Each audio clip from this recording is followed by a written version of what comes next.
Oke, kasih tepuk tangan dong buat Sweet Escape 2025. Mungkin Bapak Ibu yang belum tahu, Sweet Escape adalah regular kita adakan 2 tahun sekali untuk pasangan suami istri. Itu retret banget buat pasangan suami istri. Kita disegarkan banget, khotbah-khotbahnya luar biasa banget. Dan kita akan ada Sweet Escape lagi di tahun 2027. Wow. Dan buat saudara yang mau ikut boleh langsung memberikan komitmen fee 500.000 untuk daftar Sweet Escape. Dan setelah itu ICC Jakarta akan membantu untuk Bapak Ibu Saudara menabung di rekening ICC Jakarta yang nanti skemanya akan diberikan lewat Komsel Couple, oke?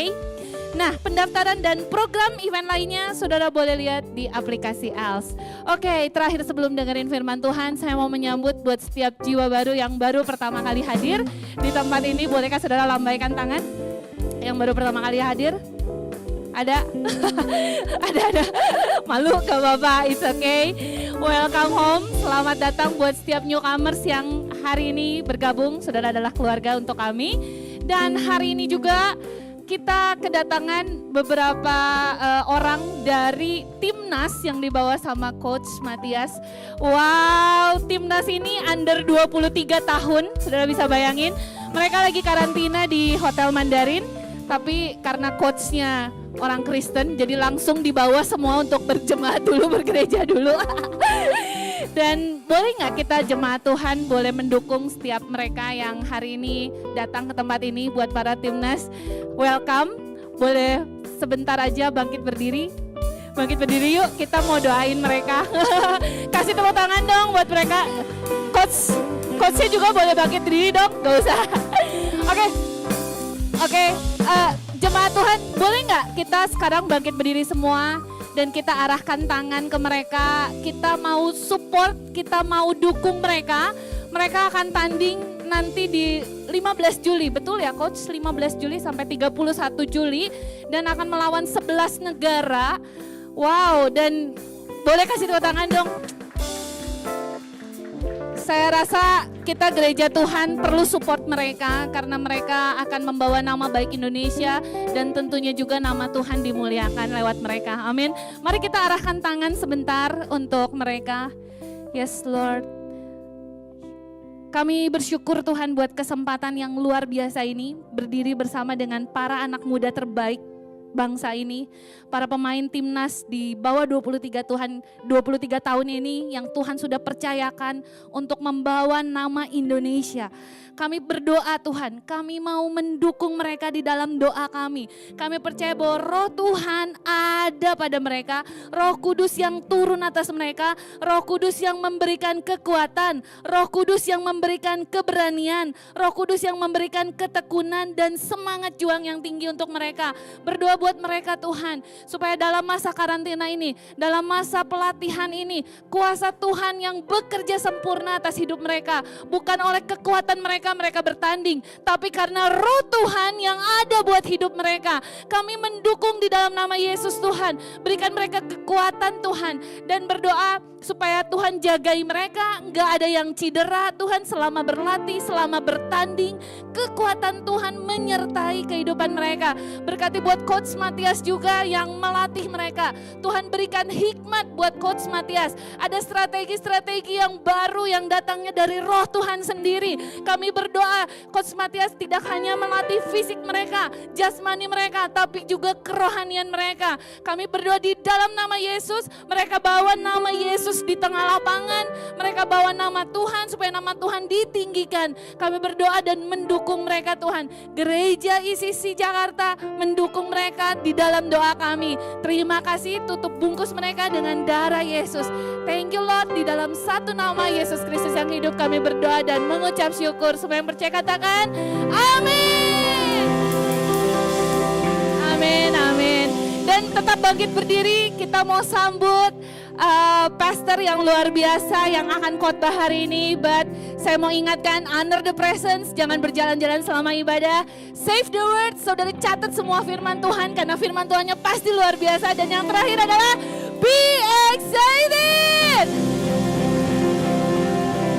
Hari ini yang akan bicara di sini teman lama kami dan bukan orang asing, dia keluarga, dia lahir di ECC juga.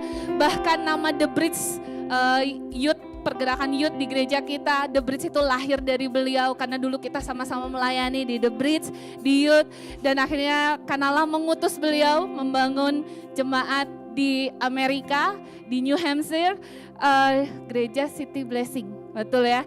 Dan hari ini puji Tuhan karena kemarin abis Sweet Escape, saya minta perpanjang waktunya untuk supaya bisa bicara di ECC Jakarta. Karena pasti ada sesuatu yang luar biasa. Mari kita sambut Pastor Ronald Polito.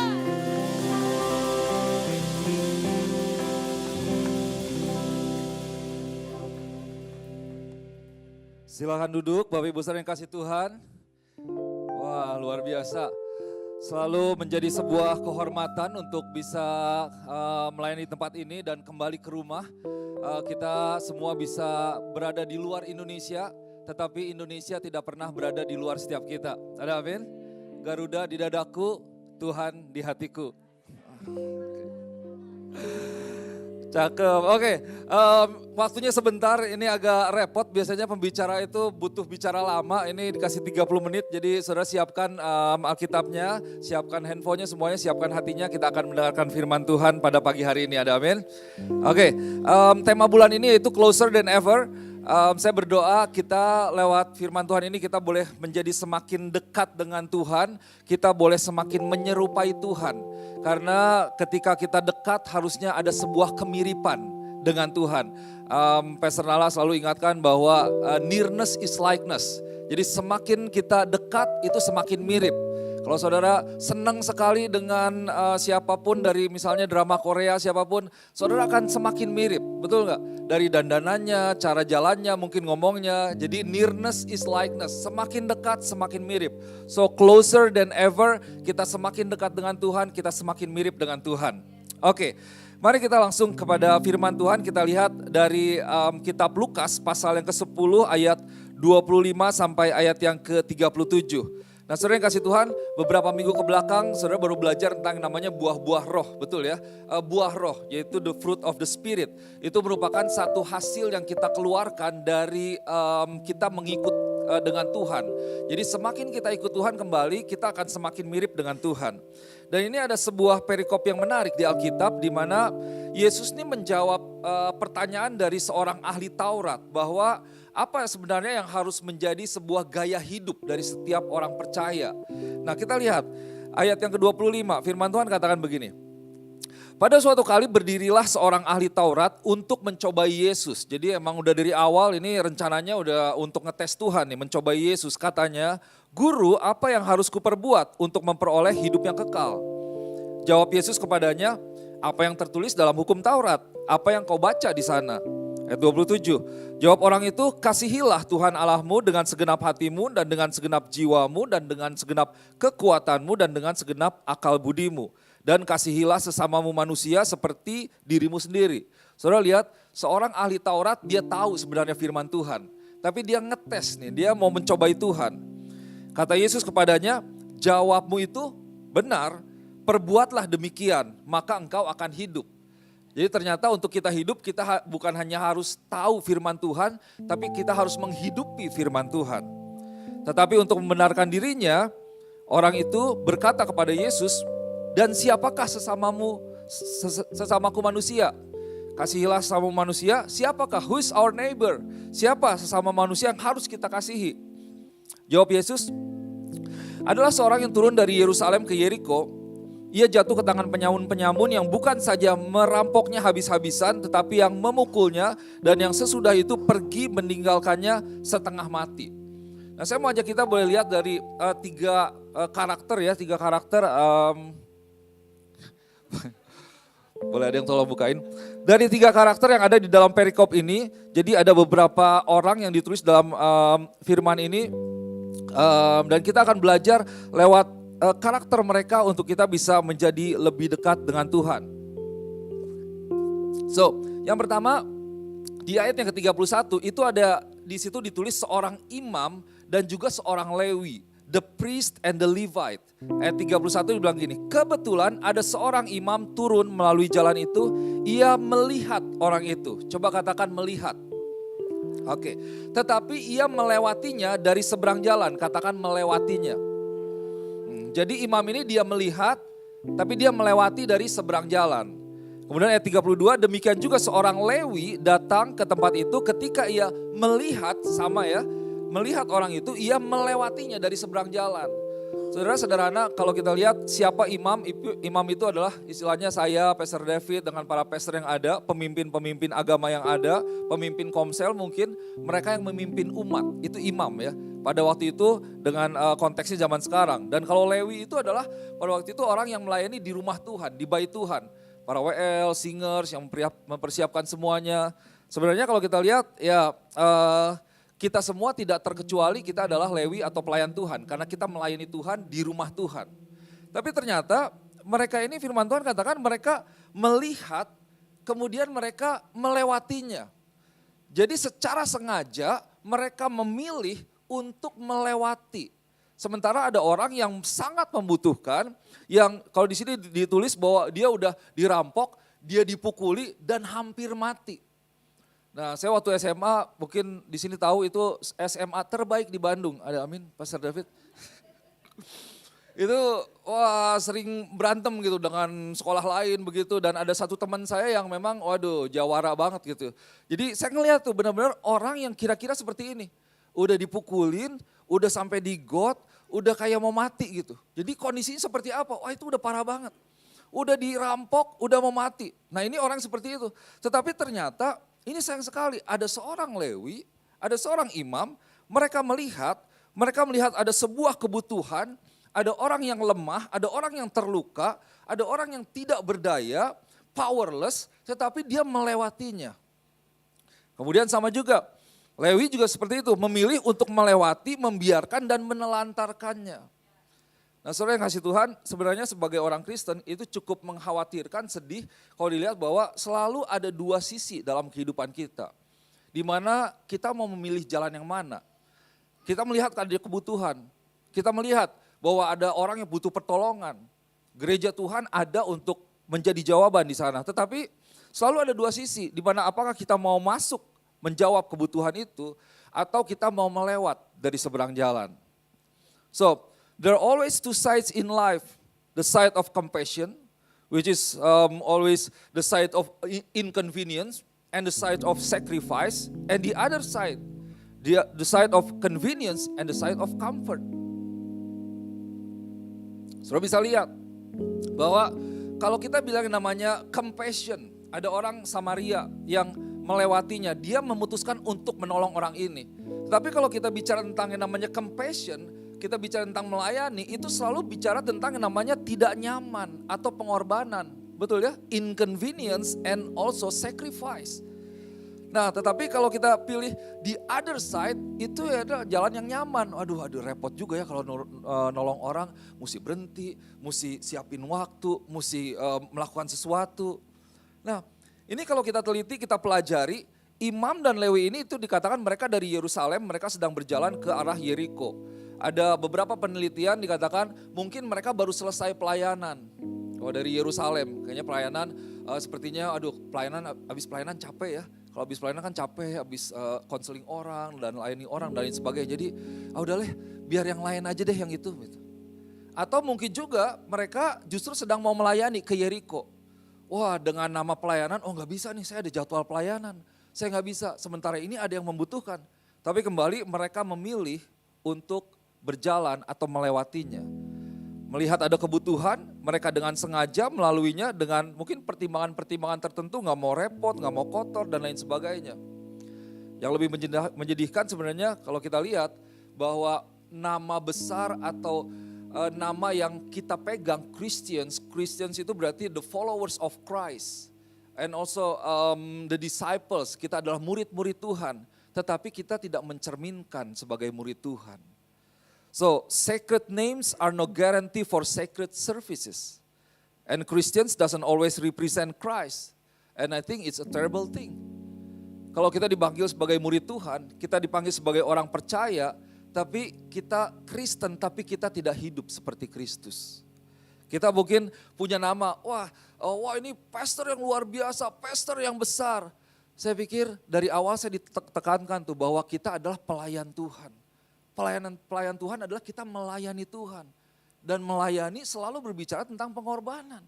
Dimanapun jangan sampai kita pernah lupa bahwa kita adalah pelayan Tuhan. Dan pelayanan berarti kita memberikan sesuatu. Kita mengeluarkan sesuatu. Kita berkorban, mengorbankan sesuatu untuk Tuhan. Dengan kita melayani setiap orang-orang yang ada di sekitar kita. So yang pertama saudara yang kasih Tuhan. Ketika kita dihadapkan kepada sebuah kebutuhan, jalan mana yang mau kita pilih? Apakah kita mau pilih untuk melayani atau kita memilih untuk berjalan dari sisi yang lain?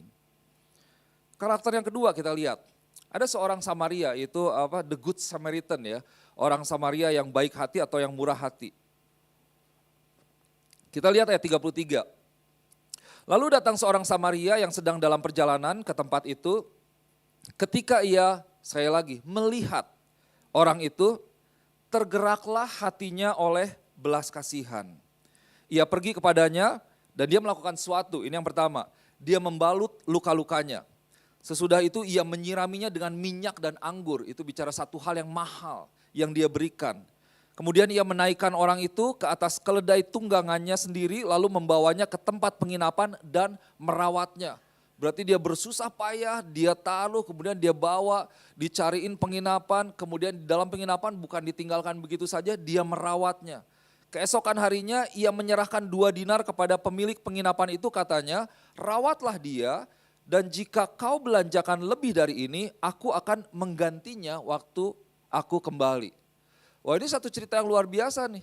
Jadi ini tiba-tiba orang Samaria ini juga sama, mereka dihadapkan, tetapi orang Samaria ini out of schedule-nya dia gitu. Ini tidak ada dalam jadwal dia, mungkin dia sedang dalam perjalanan bisnis, mungkin dia sedang ada urusan keluarga dan semua orang pasti punya urusan, betul ya? Semua orang punya kegiatan masing-masing. Tetapi dia mengambil keputusan untuk berhenti, untuk merawat lukanya pada saat itu mungkin dibalut dulu, ada yang berdarah dan lain sebagainya, membawa. Berarti mungkin keledainya juga penuh dengan darah dan lain sebagainya. Kemudian dibawa ke penginapan, dibayar penginapannya, bahkan dia bilang, aduh ini maaf nih, saya harus pergi tapi besok kalau ternyata masih ada yang kurang, nanti saya kembali lagi, nanti saya bayar semuanya. Dia berikan semuanya, minyak dan anggur bicara satu hal yang mahal. Nah saudara, kalau kita bicara tentang mengasihi Tuhan, tentu mengasihi Tuhan itu ditunjukkan dengan mengasihi sesama, betul ya? Melayani Tuhan ditunjukkan dengan melayani sesama. Kita nggak bisa bilang tuh bahwa oh saya mengasihi Tuhan. Tapi kita nggak bisa terlibat, kita nggak mau terlibat dalam melayani atau mengasihi sesama.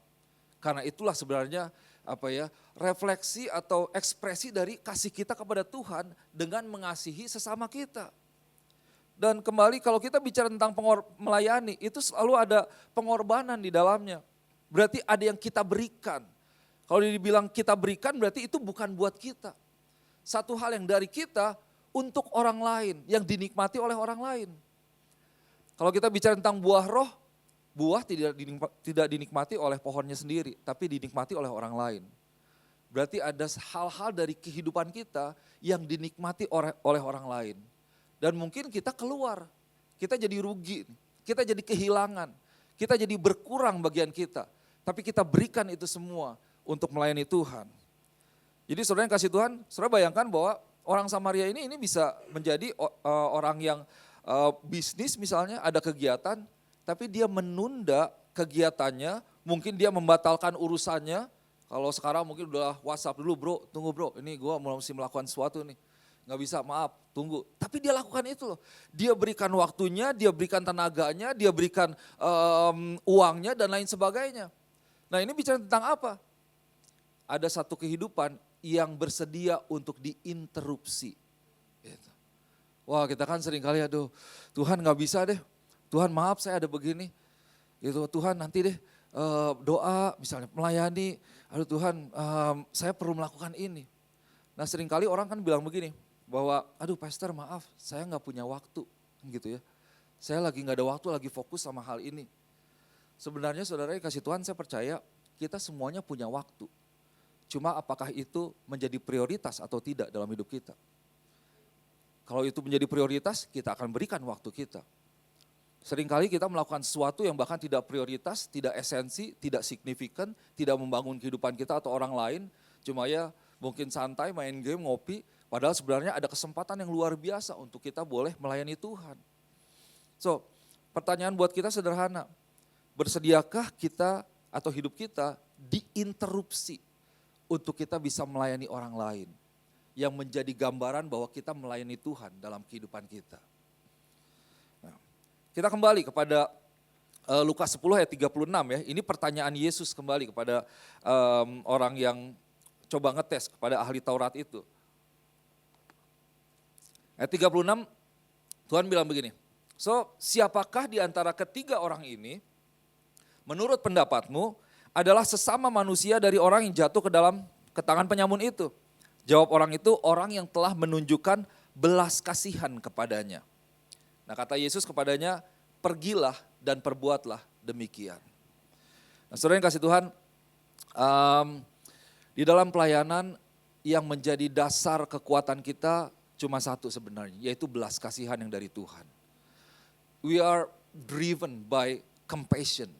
Untuk itu kita perlu meminta selalu belas kasihan yang dari Tuhan, untuk kita bisa merasakan hati Tuhan. Saya selalu berdoa, ada lagunya tuh ya, istilahnya Tuhan biar aku bisa merasakan what breaks your heart itu will break my heart. Kenapa Tuhan bisa sampai mati? Kenapa Tuhan bisa sampai berkorban? Kenapa Tuhan bisa memberikan yang terbaik? Apa sih yang ada di pikiran Tuhan? Biar aku mau rasakan itu Tuhan. Itulah dalam firman Tuhan dikatakan juga Yesus hatinya tergerak oleh belas kasihan. Dan dia melayani mereka orang-orang yang seperti domba yang tidak bergembala. Jadi belas kasihan itu yang memampukan kita untuk melayani Tuhan. Nah kemudian kita lihat di ayat yang ke-40 Matius 25 dikatakan begini. Dan raja itu akan menjawab kepada mereka. Ya, ini satu prinsip yang penting. Aku berkata kepadamu sesungguhnya segala sesuatu yang kamu lakukan untuk salah seorang dari saudaraku yang paling hina ini. Kamu telah melakukannya untuk aku. Wah Yesus perkataannya sangat spesifik dan sangat tajam. Segala sesuatu yang kamu lakukan bukan untuk orang yang terhormat, bukan untuk orang yang kita hargai betul-betul, tapi untuk saudaraku yang paling hina ini, kamu telah melakukannya untuk aku. Well, as a pastor istilahnya sebagai gembala, pendeta, ini mengucap syukur ketika misalnya datang, saudara lihat, wah ada sebuah penghormatan yang luar biasa misalnya. Tapi saya perlu mengingatkan diri saya juga, seperti ketika Yesus masuk ke Yerusalem, dia naik ke keledai, orang-orang mengelulukan dia, kita kalau ingat cerita Paskah ya, bahwa sebagai keledai kita ini adalah alat Tuhan. Jangan sampai keledainya yang bangga gitu, thank you gitu. Wah sebenarnya ada Tuhan, kita melayani Tuhan bukan buat kita. Yesus yang dimuliakan tujuannya, ada amin. Itu yang Tuhan yang kita layani. Nah Tuhan bilang bahwa apa yang kamu lakukan untuk saudaraku yang paling hina. Berarti kita telah melakukannya untuk Tuhan. Dan ayat ke-45 loncat sedikit, kebalikannya, maka ia menjawab mereka, aku berkata kepadamu sesungguhnya segala sesuatu yang tidak kamu lakukan untuk salah seorang dari yang paling hina ini, kamu tidak juga melakukannya untuk aku. Wah, kita belajar melayani Tuhan diwujudkan dengan melayani sesama. Dan segala sesuatu yang kita lakukan untuk orang lain adalah wujud kasih kita kepada Tuhan. Wujud cinta kita kepada Tuhan. Tapi jangan lupa bahwa Tuhan itu menyatakan dirinya ternyata melalui orang-orang di sekitar kita yang paling hina. Wah ini Tuhan ingetin saya, ini actually sekitar awal April Tuhan kasih ayat yang tentang orang Samaria yang baik hati ini. Mungkin tidak ada waktu untuk bisa cerita panjang, tapi pada waktu itu sebenarnya saya udah mau ke Indonesia tanggal 1 April, tapi saya berhenti di jalan. Jadi ada satu jemaat senior yang karena beliau sudah berumur, beliau jatuh di waktu itu lagi dingin-dinginnya, itu suhunya minus dan lagi wind chill, itu mungkin minus 15 dan lebih bisa jadi.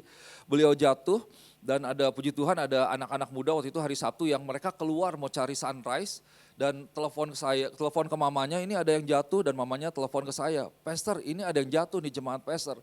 Wah singkat cerita, jadi beliau ini nggak tahu udah berapa lama di bawah, udah hipotermia, dibawa ke rumah sakit, dan singkat cerita beliau harus dibawa ke Indonesia untuk lebih baik dirawat dengan keluarganya. Nah, saya akhirnya yang mengantar. Sebenarnya ceritanya panjang sekali, prosesnya panjang. Tapi saya lihat ketika di tengah jalan, ini saya udah dari Boston ke Denver, balik ke barat untuk lanjut ke Jepang dan ke Indonesia. Tapi di tengah jalan ternyata kami tidak bisa lanjut sampai di Denver. Karena beliau itu harus pakai portable oxygen dan itu baterainya cuma 5 jam dan ternyata ada peraturan harus kira-kira sepanjang durasi penerbangan dan plus 1,5 kali lipat. Jadi kita tuh terdampar di Denver dan kemudian balik terdampar lagi, ceritanya panjang lagi, tapi saudara bayangkan ini seorang ibu, saya melayani dia, saya benar-benar pada waktu itu aduh Tuhan, tegur saya, Tuhan kuatkan saya, Tuhan nyatakan firman Tuhan, dan Tuhan bawa untuk lihat bahwa diri saya sendiri bahwa bagaimana Tuhan melayani saya dan bagaimana juga saya perlu melayani Tuhan seperti dengan melayani setiap orang-orang yang ada gitu. Dengan jadwal yang diinterupsi, dengan capek sekali sepertinya waktu itu, tapi waduh Tuhan nyatakan firman Tuhan ini. Nah firman Tuhan bilang begini, tadi Yesus bilang bahwa dengan melayani yang paling hina, kita melayani Tuhan. Kalau kita nggak mau melayani yang paling hina, kita juga tidak melakukan untuk Tuhan. Tuhan ingatkan buat secara pribadi, kamu masih nggak melayani orang yang paling hina? Di dalam bahasa Inggris dikatakan the least. Jadi yang paling tidak punya apa-apa. Bagaimana dengan orang-orang yang duduknya, ini yang di belakang bukan seperti ini ya. Yang paling belakang istilahnya. Yang tidak menghargai kamu. Yang tidak menghormati kamu. Yang kalau Pastor terima kasih ya, wah seneng kan. Gitu. Waduh pujian penyembahannya luar biasa, thank you. Udah gitu. Seneng gak? Seneng puji Tuhan. Bagaimana dengan orang yang ngejelekin kita, ngecemberutin kita, ngomongin kita. Kita gak dapat penghargaan apa-apa. The least appreciation. People, those who are the least encouragement. Waduh enaknya kan sebagai gembala, ya disemangati gitu ya. Persiapan khotbah seminggu ngomong 30 menit, betul ya. Udah gitu nggak dalam firmannya gitu. Oh fals katanya. Wah padahal latihannya udah luar biasa. Itu the least encouragement, the least appreciation gitu. The least semua yang paling hina, yang kurang gitu, the least respect, the least reward. Yang paling tidak memberikan penghargaan kepada kita. Tuhan bilang, kamu tidak melayani mereka yang paling hina, kamu tidak melayani aku. Tapi ketika kamu melayani mereka, kamu melayani aku. So, itu yang harus menjadi bagian kita, saya percaya sebagai orang percaya. Kita menghidupi firman Tuhan dengan melayani orang-orang yang ada. Dan satu hal yang terakhir, ada satu orang lagi yang ada di dalam perikop itu. Yaitu selain Lewi, pemimpin agama, dan kemudian ada orang Samaria, tapi kemudian ada the wounded guy, orang yang luka itu sendiri. Siapa orang yang luka itu sendiri? Itu sebenarnya menggambarkan diri kita sendiri. Setiap kita itu adalah orang-orang yang terluka itu. Ada amin. So mari kita lihat dari berbagai sisi. Dan Tuhan itu luar biasa. Sering kasih Tuhan bawa saya untuk melihat bahwa sebenarnya diri setiap kita ini adalah orang-orang yang luka. We are messed up, we are powerless, we are wounded, we are weak. Kita lemah, nggak punya kekuatan, nggak bisa apa-apa tanpa Tuhan. Dan kita tidak bisa menyelamatkan diri kita sendiri dari masalah ataupun dari dosa. Untuk itu kita butuh Tuhan sebenarnya. Suatu saat ya ketika saya terdampar stranded di Denver sebelum akhirnya kembali lewat Chicago dan kembali ke Boston. Ada 3 hari perjalanan yang cukup capek karena nggak bisa balik kembali ke Indonesia dan harus balik lagi ke Boston.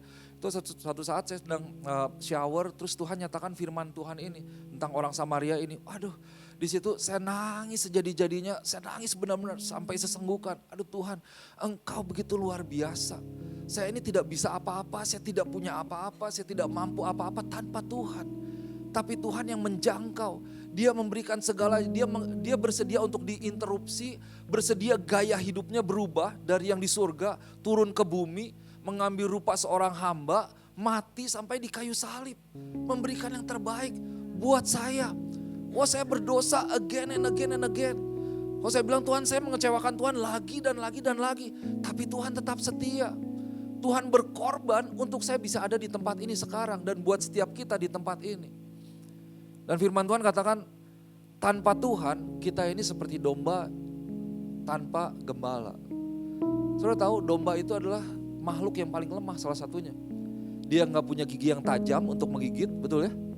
Dia nggak punya kaki yang kuat untuk melompat atau untuk berlari. Kalau dia untuk cari makan aja perlu ayo hes gitu ya. Perlu diarahkan, untuk pulang perlu diarahkan. Ada satu cerita domba di New Zealand yang kabur terus hilang. Itu beberapa lama bulunya semakin tebal. Kalau dia masuk ke lumpur dia nggak bisa menolong dirinya sendiri. Bulunya akan basah dan semakin berat, dia lama-lama akan mati. Firman Tuhan tuh jelas sebenarnya. Kita seperti domba tanpa gembala, tanpa Tuhan. Jadi kita tidak bisa apa-apa sebenarnya. Tapi karena Tuhan selamatkan kita, Tuhan arahkan kita, Tuhan yang menolong kita. Sehingga kita bisa menikmati setiap berkat Tuhan yang kita nikmati pada saat-saat ini. So, di sini kita membutuhkan Tuhan. Kita memerlukan Tuhan di dalam kehidupan kita. Di dalam kitab Yesaya, saya lupa apakah ini saya cantumkan juga enggak ya. Yesaya 53 ayat 4 sampai 5, saya mau tutup dengan ayat firman Tuhan ini. Kalau enggak ada ya. Firman Tuhan katakan seperti ini. Tetapi sesungguhnya penyakit kitalah yang ditanggungnya dan kesengsaraan kita yang dipikulnya. Padahal kita mengira dia kena tulah, dipukul dan ditindas Allah, tetapi dia tertikam oleh karena pemberontakan kita. Dia diremukkan oleh karena kejahatan kita. Ganjaran yang mendatangkan keselamatan bagi kita ditimpakan kepadanya. Dan oleh bilur-bilurnya kita menjadi sembuh. Orang Samaria yang ada dalam cerita ini, dalam firman Tuhan ini, itu adalah Yesus sendiri. Jesus is the good Samaritan. Dia adalah orang Samaria yang berhenti, bersedia diinterupsi, dan menolong setiap kita. Bagian kita apa? Arahkan mata kita kepada Tuhan. Let's fix our eyes unto Jesus. Saudara, engkau mungkin punya pergumulan, engkau luka di dalam hubungan, engkau mungkin ditipu dalam bisnis, engkau mengalami banyak sekali goncangan. Sepertinya aduh Tuhan, saya powerless, I'm weak, saya gak bisa apa-apa. Tapi ingat, ada Tuhan di dalam hidup kita. Arahkan mata kita kepada Tuhan, minta tolong kepada Tuhan. Dan Tuhan menyertai kita. Dan di sisi yang lain, jangan lupa bahwa kita sebagai gereja Tuhan, Tuhan memanggil kita untuk boleh melayani orang-orang yang paling hina dalam hidup kita. Mari gereja Tuhan, untuk kita gak lewat dari seberang jalan. Ketika kita melihat ada kebutuhan, mari kita boleh ambil bagian. Dari hal yang paling sederhana, apapun engkau diberikan begitu banyak talenta, begitu banyak karunia yang Tuhan percayakan, maksimalkan itu untuk Tuhan. Dan saya percaya firman Tuhan katakan kita mencari, kita mengetok, pintu dibukakan, kita akan mendapati Tuhan. Tuhan yang menyatakan dirinya untuk dirimu pada saat ini. Mari kita berdoa. Mari kita berdoa.